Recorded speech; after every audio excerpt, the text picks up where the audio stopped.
Réussir sa transformation digitale est un chantier vaste, complexe et indispensable pour les distributeurs selon la dernière étude Xerfi Precepta. Pour offrir une expérience omnicanale digne de ce nom, il faut bien sûr connecter offline et online, mais aussi adapter ses systèmes d'information et sa supply chain. Mais avec le digital et les nouvelles technologies, l'expérience et la connaissance client peuvent être considérablement enrichies.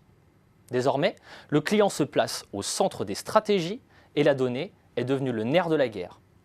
Une telle transition encourage les distributeurs à adopter un modèle dit data-driven et à se diversifier sur les marchés du paiement et de la publicité, ce qui les expose à la concurrence des GAFA. Des GAFA qui ne ménagent pas leur peine pour imposer de nouveaux usages sur le parcours d'achat. C'est ainsi que les géants du web s'invitent aujourd'hui dans les foyers via leurs enceintes connectées.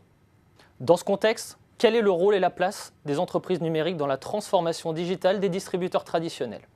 Hier, tout ou presque opposaient les deux sphères. Aujourd'hui, elles s'inscrivent dans un jeu gagnant-gagnant.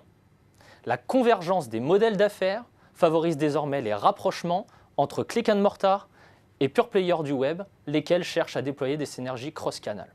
En clair, les distributeurs traditionnels poursuivent leur mue digitale et les pure players ouvrent des points de vente physiques en rachetant des réseaux ou en nouant des alliances.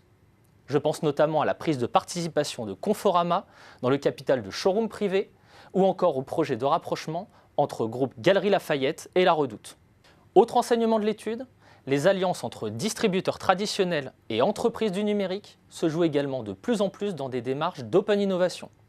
Les enseignes ont en effet tout à gagner et à apprendre de la créativité et de l'agilité des startups de la retail tech.